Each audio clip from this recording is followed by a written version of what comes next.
бүх хүний ажлыг ажлын байр нэмэгдүүлэх үзүүлэлтээр дүгнсэн. Бүх сайдын ажлыг, бүх засаг дарга нарын ажлыг, танай аймаг дээр хэдэн ажлын байр бий болсон. Тэгээд тэр бодтой бий болсон ажлын байраар ажлын дүгнээд ингээд ирэхтэр зэрэг орон нутгийн амьдралд ч ахиц өөрчлөлт гарсан. Нийт дүнгээрээ ч бас нэлээд одоо ахиц өөрчлөлт. 84 мянган ажлын байр бий болсон санагдаж байна. Жил дунджаар нэг 50-60 мянган байдаг байсан тэр үед. Тэгэхэд тэр зорилт төвшүүлсэн бүгдийн үзүүлэлтийн тийм болгосон ийм үед бол 84 мянган ажлын байр бий болсон. Одоо би энэ хямралтай байдлын үед бол орон нутгийн удирдлага ажлын байрыг жижиг гэлтгүү. Ажлын байрыг цөөн гэлтгүү.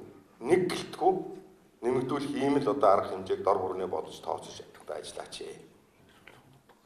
Тэгээ энэгээр бас ажлын үнэлээч, дүгнээч. Та нар ухаан сумынхаа засаг дарга нарын сумынхаа иргэдийн хурлын ажлыг ажлын байраар дүгнээд ингээд үз. Тэгвэл энэ эдийн засгийн хямралтай хүндрэлтэй байгаа энэ үед орон нутаг их одоо тус нэмэр болсон.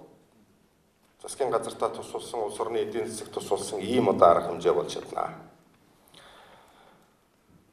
Мөн энэ эдийн засгийн хүнд нөхцөлд орон нутгийн өмчийн аж ахуй нэгж байгууллагуудынхаа засаглалыг сайжруулах бүтцийн өөрчлөлтийг нэг авч үзэж эдийн засгийн хувьд үр дүнтэй мүү үгүй мүү гэдгийг нэг бодож тооцож та бүхэн ажиллаач гэж би хэлье. Засгийн газар бол төрийн өмчийн бодлого зохицуулалтын газар юмнуудаа хийгээд ингээд эхэлсэн. Орон нутгийн өмчөд аж ахуй нэгж би 2015 оны судалгаагаар ирээ. 210 аж ахуй нэгж 317.3 тэрбум төгрөгийн өртөө 148 тэрбум төгрөгийн алдагдaltaй гэж гарсан байна. Хувь хүн иргэд бизнес аж ахуй нэгж байгуулахдаа ер нь алдагдлах хүлээ ерөн дурыг гэж компани байгуулдаггүй үстэй. Ажлаа ингээд хөөцөлтөд байвал бүрж биелэхэ байцсан эд биш юм байна гэдгийг нэг үзүүлчээрээ. Энэ нам сонгуульд яллаа орлого нэг биеллээ гэж нэг овоо зоцоод л одоо амьдрал сайжраад эдийн засаг сэргиждэг юмаа гэхэд улсын хурлаас тогтоосон орлогыг олчихлоо гэдэг ийм нэг үнэлт дүгнэлтээ болмоор байна гэж би засгийн газрын 2 агентлагийн даргыг бол нэг бус удаа хэлж ярьж байсан. Би энийг бас үр дүнд хүрсэн гэж бодож байна. Ер нь татвар төлөгчтэй урьж дуудаж уулздаг уулзалт ер нь их ховор болсон. Хуучин бид нар ингэдэг л байсан. Татвар төлөгч нартайгаа уулздаг, жаргал зовлонгийн ярьдаг, хэцүүдсэн үед урчилгаа бас нэг жаахан юм хийлгүүлждэг. Тодорхой дэмжлэг үзүүлдэг. Энийг бол орон нутгийн засгийн газар аль аль нь татвар төлөгч нартайгаа уулздаг, учирдаг энэ арга барилыг бол одоо сэргээж ажиллах хэрэгтэй. Өнөөдөр улсын төсвийн орлого 2016 оны байдлаар бол биелсэн. Урчилсан дүнгээр 110.8%. Тэгвэл өмнөх 4 жилд ямар байсан? 4 жил дараа л тасарсан. Нэг их 80 төгрөгөөр 5-600 сая төгрөгөөр 12 онд 88.9%, 13 онд 99.8%, 14 онд 96.6%, 15 онд 95.9% гээд ингээд дандаа тасарч ирсэн. Сүүлийн 4 жил төсвийн орлого тасарсан үзүүлэлт энэ жил биелж гарсан. Архангай дорнод завхан төв хинти дархан бол гой сүмбэр зэрэг аймагуд урчилсан дүн мэдээгээр төсвийн орлогын төлөлгөөг 100-аас дээш биелүүлчихсэн байна. За тэгээд эцсийн одоо статистик мэдээ ингээд 1-2 хоногийн дараа гарах бах энэгээр яг эцэлж яаж гарах нь урчилсан дүн байдлаар бол энэ 5-6 аймагуд биелүүлчихсэн байна. Энэ бол их хурлаас орон нутгийн удирдлага та бүхэнд өгсөн хууль, үүрэг даалгавар гэж ойлгох хэрэгтэй. Энийг биелүүлэхийн төлөө 1 сараас эхлүүлээд одоо та бүхэн анхаарал тавиач. Зүгээр л орж ил байдгийм гэж бодож сууж болохгүй. Оруулахын төлөө аль аль талаасаа одоо ингэж хамтарч ажиллах хэрэгтэй. Тэгжиж үр дүн хүрдэг. Амьдрал ер нь тийм ч ярьж хэлцэж байж ойлголцож ээж л үр дүнд хүрдэг шүү дээ.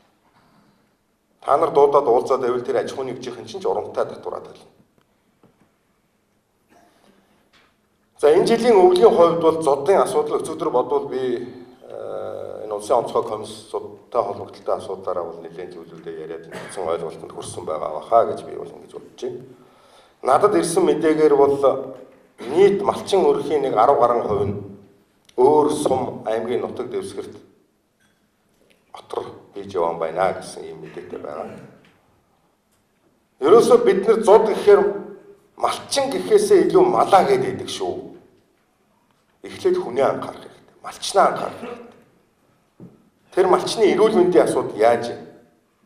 Малчны хүүхдийн сургууль соёл хамгаалтын асуудал нь тасарч уу, яач вэ? Өөр аймаг сумын нутаг дээр явж байгаа хүнд эрүүл мэндийн эмчилгээ үйлчилгээ үзүүлэхгүй хүндрэл бэрхшээл учруулж байна уугүй юу? Нэгэнт нутаг дэвсгэр дээр чинь үйлчилж байгаа бол Монгол хүн л байж таараа, Монгол улсын иргэн л байж таараа тэр нутаг дэвсгэрийн эмнэлэг үйлчилгээ үзэх л ёстой.